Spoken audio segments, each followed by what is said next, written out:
अस्सलाम वालेकुम guys, welcome to my YouTube channel. आज हम बात करने जा रहे हैं ड्रामा सीरियल फतूर। रात की एपिसोड बड़ी इंटरेस्टिंग और कमाल की थी। हमजा ने तो अब शादी कर ली, उसके पास अब हर चीज़ ख़त्म हो गई। उसकी मोहब्बत, उसकी वो चाहत, जिसकी दीवानगी थी, हर चीज़ वो छोड़ कर चला गया, अपनी अलहदा ज़िंदगी गुजारना शुरू कर दी। दिलनशी के ऊपर अब सारी गेम आ चुकी है। दिलनशी ने ये हालात का मुकाबला करना है, इन हालात को दिलनशी ने हैंडल करना है। बहुत ही इसके आगे परेशानियाँ आएंगी, बहुत ही इसके ऊपर मुसीबतें आएंगी। दिलनशी की वालदा हैदर को अपने पास बुलाती और उससे कहती है कि बेटा, दिलनशी की एक गलती की वजह से दिलनशी की सारी अच्छाइयों को नहीं भूलना चाहिए। उसको थोड़ा सा एहसास इसके ऊपर होना शुरू हो चुका होता है, लेकिन हैदर बहुत ही ज़्यादा गुस्से में होता है। दिलनशी को हॉस्पिटल से डिस्चार्ज कर दिया जाता है और उससे कहा जाता है कि तुम अब ठीक हो, जहाँ भी तुम जाना चाहती हो तुम्हारी अपनी मर्ज़ी है, जहाँ जिस किसी के पास भी रहना चाहती हो। जैसी दिलनशी वहाँ से निकलती है तो सबसे पहले अपनी भाभी को कॉल करती है और उससे कहती है कि मैं जा रही हूँ हैदर के घर में। उसकी भाभी उससे पूछती है कि तुम कहाँ जा रही हो, उससे सारी असलियत बता देती कि मैं जा रही हूँ हैदर के घर में। अगर उसने मुझे एक्सेप्ट ना किया तो उसके बाद मैं ख़ुदकुशी कर लूँगी। ये बात आकर फ़ौरन जो दिलनशी की भाभी होती है, हैदर दिलनशी की माँ को, की भाभी फ़ौरन दिलनशी की माँ को कहती है कि दिलनशी ने कहा कि उसे हॉस्पिटल से डिस्चार्ज कर दिया गया और वो जा रही है हैदर के पास। तो उसकी माँ जैसी ये बात सुनती है तो काफ़ी हैरान हो जाती है। लेकिन जब दिलनशी की भाभी ये बात उनको बताती है कि उसने कहा कि अगर मुझे हैदर ने एक्सेप्ट ना किया तो मैं ख़ुदकुशी कर लूँगी, अपने आप को मार लूँगी, तो ये बात सुनकर उसकी माँ काफ़ी परेशान होती है। माँ तो माँ होती है, जितनी भी नफ़रत हो, जितनी भी गलतियाँ हो, आखिरकार माँ मोहब्बत लाजमी करती है और उसे माफ़ भी कर देती है। उसकी माँ फ़ौरन तड़प उठती है और हाथ जोड़ती है और उसे कहती है कि या अल्लाह, मेरी बेटी के ऊपर रहम करना और हैदर के दिल में इतनी मोहब्बत या इतना रहम पैदा कर दोगे, जैसी दिलनशी वहाँ पर जाए तो उसे फ़ौरन माफ़ कर दे। अब दिलनशी के कदम फ़ौरन हैदर की हवेली में चलना शुरू कर देते हैं। जैसी वहाँ पर जाती है, पहले चौकीदार आता है, उससे पूछती है दिलनशी कि ये वाली फैमिली, ये लोग कहाँ पर गए। तो उसका चौकीदार सब कुछ बताता है और उससे कहता है कि उसकी माँ की तबीयत ख़राब थी, उसे हॉस्पिटल में लेकर चले गए हैं। तो दिलनशी वापस जाने की बजाय उस हवेली में आती है, उसमें ऐसा ऐसा चलना शुरू कर देती है, सारी चीज़ों को देखती है।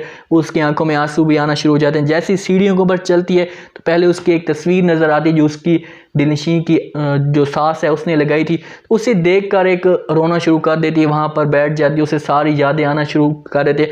हैदर वाले सारे हॉस्पिटल में होते हैं, उसकी माँ भी हॉस्पिटल में होती हैं। तो हैदर अपने घर में अकेला आता है। जैसे ही आता है तो वहाँ पर अंदर जाने लगता है तो नज़र दिलनशी के ऊपर पड़ जाती है और उससे कहती है कि तुम यहाँ पर क्यों आई हो, क्या करने के लिए आई हो। दिलनशी उसे एक अच्छा सा जवाब देती है और उसे कहती है कि मेरा घर है, मैं अपने घर में आई। अंदर भी गुस्से से उसे सब कुछ बता देता है और उसे कहता है कि ये तुम्हारा घर नहीं है, तुम यहाँ से जा सकती हो और ख़ुदा के लिए आज के बाद इधर नहीं आना। और मेरा इतना दिल बड़ा नहीं है कि तुम्हें मैं माफ़ कर दूँ या इतने बड़े जुल्म को मैं बर्दाश्त कर लूँ। अगर यहाँ पर तुम मज़ीद रुकी तो मैं अपने आप को शूट कर लूँगा, गेट लॉस्ट। बड़ी बड़ी इसको बातें कर देता है, इसका बाजू पकड़ता है, इसको इस जगह से निकालने की कोशिश करता है और दिलनशी को धक्का भी देता है। अगर दिलनशी यहाँ से निकलती है, हवेली से जैसी निकलती है, तो इसका हो सकता है कि ये सुसाइड करने की कोशिश तो करेगी लेकिन बच जाएगी। इसकी माँ को अब बड़ी इसकी शिद्दत पड़नी शुरू हो चुकी है। फ़ौरन इससे पता करने की कोशिश करेगी, दिलनशी को कॉल करेगी, इसकी भाभी से कॉल करवाएगी, ख़ुद भी इससे राब्ते में रहेगी, हैदर वालों से भी रब्ता करेगी, इनसे माफ़ी भी मांगेगी कि मेरी बेटी को माफ़ कर दो, मेरी बेटी से बहुत बड़ी गलती हो। ये भी हो सकता है कि जैसे दिलनशी को इस घर से निकाला जाता है तो फ़ौरन वो मेमल के साथ रब्ता करेगी। मेमल को पता चलेगा तो मेमल इसको अपने पास अपने घर में रख लेगी और उसके बाद मेमल आएगी और सारा अपना किरदार अदा करेगी, इन लोगों के साथ बातें करेगी, हैदर को समझाने की कोशिश करेगी। हैदर की माँ पूरी कोशिश कर रही है दिलनशी की तरफ। उसकी मोहब्बत पहले भी दिलनशी के साथ थी, अब तो थोड़ी सी नफ़रत है, लाजमी बात है। इंसान जब इतना बड़ा कदम उठाते तो नफ़रत तो लाजमी बात है, हो जाती है।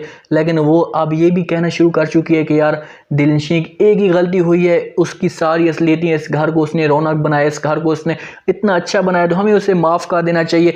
लेकिन हैदर इस चीज़ पे अटका हुआ है, हैदर की बहन और हैदर इस चीज़ पे अटके हुए हैं। किसी भी सूरत में वो तो नहीं चाहते कि इसको माफ़ करें, लेकिन उसकी माँ ये चाहती है कि इसको अभी माफ़ कर दें। मेमल आएगी, मेमल सारे सबूत इनके सामने पेश करेगी, हैदर को बताएगी और दिलनशी की माँ को भी बताएगी कि इसमें हमज़ा का सारा कसूर है, क्योंकि दिलनशी हैदर को समझाने की कोशिश पूरी करती है, उनको यकीन दिलाने की कोशिश करती है कि हैदर मेरी एक दफ़ा बात तो सुन लो, मुझे एक दफ़ा माफ़ तो कर दो। लेकिन हैदर उसे माफ़ तो कोई नहीं करता, उसकी ना ही बात सुनता है। इस वजह से उसे घर से धक्के देकर निकाल देता है।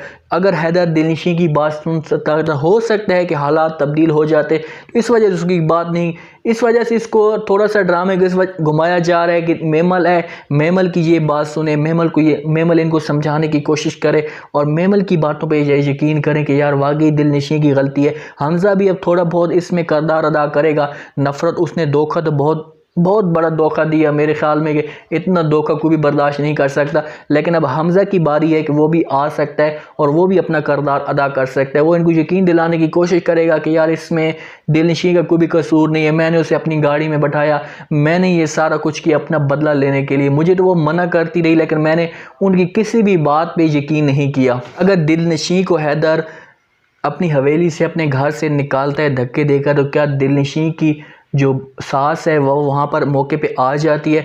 अगर वो आती है तो वो तो दिलनशी को किसी भी सूरत में नहीं जाने देगी, वो रोक लेगी। वो तो अभी उसकी फेवर करने के लिए तैयार है, उसकी सेट करने के लिए तैयार है कि मैं ऐसे किसी भी सूरत में रोक लूँ।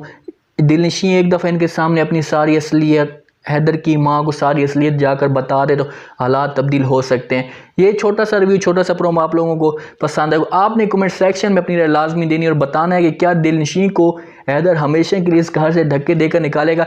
क्या इसके बाद दिलनशी कौन सा कदम उठाएगी? इसके बाद दिलनशी अपनी माँ के पास जाएगी, मेमल के पास जाएगी, या उसने अपनी भाभी को जो कॉल पे बताया था कि मैं खुदकुशी कर लूँगी, अपने आप को मार लूँगी, क्या यही वाला काम करेगी? अगर ये तो किसी भी सूरत में नहीं कर सकती, क्योंकि इस स्टोरी का एंड यही होगा कि हैदर और दिलनशी एक साथ होंगे, एक दूसरे को माफ़ कर देंगे, एक ही जगह खुशी से रहना शुरू कर देंगे और इनका फिर से कोई एक नया सा बेबी आ जाएगा। तो उम्मीद है आज का रिव्यू आप लोगों को पसंद आएगा। आपने कमेंट सेक्शन में अपनी राय लाजमी देनी और बताना है कि नेक्स्ट एपिसोड में क्या होगा। अपना ख़ास ख्याल करें, दुआ में याद रखें।